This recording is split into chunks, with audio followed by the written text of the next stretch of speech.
မင်္ဂလာပါခင်ဗျာမြန်မာစစ်တပ်ရဲ့လက်နက်ကြီးကြောင့်တရုတ်နိုင်ငံသား3ဦးသေဆုံးခဲ့ရတဲ့တင်းနဲ့မြန်မာလက်ရွေးစင်ကစားသမားမောင်လွင်ရဲ့အမျိုးသမီးပရိသတ်ကိုကိုထိလက်ရောက်ကျူးလွန်ခဲ့တယ်ဆိုတဲ့သတင်းတွေကတော့ဒီနေ့မှလူပြောများနေပါတယ်ဒီဗီဒီယိုမှာဒီနေ့မတ်လ23ရက်နေ့ရဲ့လူပြောများနေတဲ့သတင်းတွေအပြင်အခြားတိမှတ်ဖွယ်ရာသတင်းများကိုအနှစ်ချုပ်တင်ဆက်ပေးသွားမှာဖြစ်ပါတယ်ပထမဆုံးအနေနဲ့မြန်မာစစ်တပ်ရဲ့လက်နက်ကြီးကြောင့်တရုတ်နိုင်ငံသား3ဦးသေဆုံးခဲ့ရတဲ့သတင်းကိုတင်ဆက်ပေးပါမယ်ဒီနေ့မနက်9:00နာရီဝန်းကျင်လောက်မှာမြောက်ရီမြို့ကကြားဖြန့်လို့လူသိများတဲ့ online ငွေလိမ်လုပ်ငန်းခွင်တွေကိုမြန်မာစစ်တပ်ကပစ်ခတ်လိုက်တဲ့လက်နက်ကြီးကြားရောက်ပောက်ကွဲခဲ့ပါတယ်ဒီပောက်ကွဲမှုကြောင့်ခြံထဲမှာရှိနေတဲ့တရုတ်နိုင်ငံသား3ဦးပွဲချင်းပြီးသေဆုံးသွားခဲ့သလိုအဲ့ဒီခြံကိုလုံခြုံရေးယူပေးနေတဲ့ DKB တပ်သား2ဦးနဲ့နီးနားဒေသခံ10ဦးထပ်မံ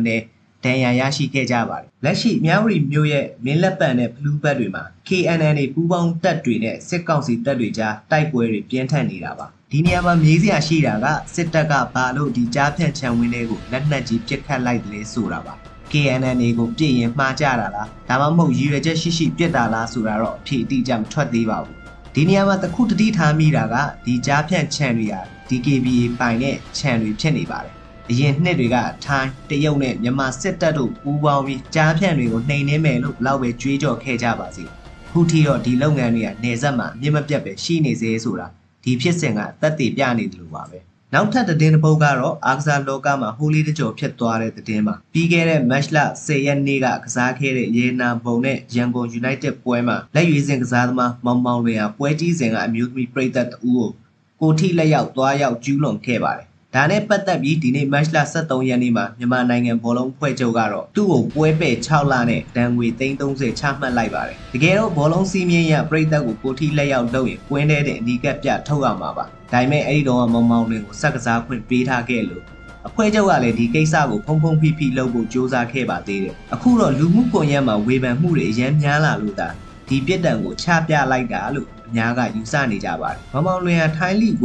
လန်ဖုန်ဝေါ်ရီယာအသင်းကနေရန်ကုန် United ကိုအငှားလာရောက်ကစားနေသူဖြစ်ပါတယ်။ဒီလိုအမျိုးသမီးပေါ်အကြမ်းဖက်မှုကျူးလွန်တာဟာထိုင်းဥပဒေအရလည်းပြစ်မှုမြောက်ပါတယ်။ဒါကြောင့်ထိုင်းနိုင်ငံမှာရှိကြတဲ့မြန်မာတက်ကြွလှုပ်ရှားသူတွေကမောင်လွင်ကိုထိုင်းလိမှာပါစက်ကစားခွင့်မရအောင်ထိုင်းဘောလုံးအဖွဲ့ချုပ်စီဖိအားပေးတိုင်ကြားဖို့ပြင်ဆင်နေကြပြီလို့သိရပါတယ်။ပြည်တွင်းရေးသတင်းတွေဘက်ကိုလည်းလှည့်ကြည့်ရအောင်ပါလက်တလုံးမှာတော်လှန်ရေးအင်အားစုအချင်းချင်းကြားပရိပခလေးတွေရှိနေတာကိုလည်းအားလုံးစိတ်မကောင်းစွာနဲ့ကြားသိနေရမှာပါဒီနေ့မှာတော့တော်လှန်ရေးအဖွဲ့အစည်းပေါင်း40ကစုပေါင်းပြီးထုတ်ပြန်ချက်တစ်ခုထုတ်ပြန်ခဲ့ပါတယ်အဲ့ဒါကတော့အချင်းချင်းကြားဖြစ်ပွားနေတဲ့ပြဿနာတွေကိုလက်နက်ကင်ပြီးအဖြေမရှာကြဖို့နဲ့စုပေါင်းခေါင်းဆောင်မှုနီးလန်းနဲ့ပဲဆွေးနွေးအဖြေရှာကြဖို့တိုက်တွန်းလိုက်တာပါဒါဟာအင်မတန်အရေးကြီးတဲ့ခြေလှမ်းတစ်ခုဖြစ်ပြီးတော်လှန်ရေးရှိန်ဟုန်မပြတ်ဖို့အတွက်အဖွဲ့တွေကြားဘယ်လိုညှိနှိုင်းဆောင်ရွက်သွားမလဲဆိုတာဆက်လက်စောင့်ကြည့်ရမှာဖြစ်ပါတယ်နောက်ထပ်သတင်းကောင်းတစ်ခုကတော့တနင်္လာရီတိုင်းဘက်ကပါတဝယ်ဒေသမှာရှိတဲ့တော်လှန်ရေးလက်နက်ကင်အဖွဲ့အစည်းတွေစုစည်းပြီးတဝယ်တက်တော်ဆိုပြီးအောင်မြင်ဖွဲ့စည်းလိုက်နိုင်ပြီဖြစ်ပါတယ်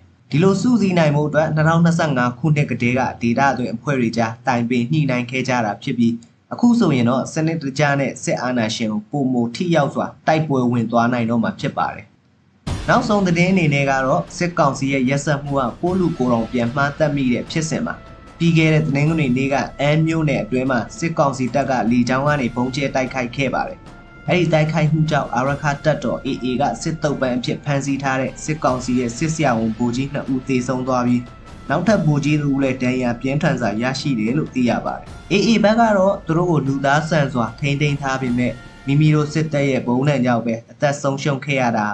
စစ်ကောင်စီရဲ့အောက်ခြေစစ်တပ်တွေပေါ်သဘောထားကိုဖော်ပြနေတယ်လို့ပါပဲ။ဟုတ်ကဲ့ခင်ဗျာဒါကတော့ဒီနေ့အတွက်ထူးခြားတဲ့သတင်းအနှစ်ချုပ်ပဲဖြစ်ပါတယ်။အခုလိုသတင်းတွေကိုနေ့စဉ်သိရှိရဖို့အတွက်ကျွန်တော်တို့ရဲ့ channel ကိုလည်း subscribe လုပ်ထားပေးကြပါဦးခင်ဗျာအားလုံးပဲပေးကင်းကြပါစေ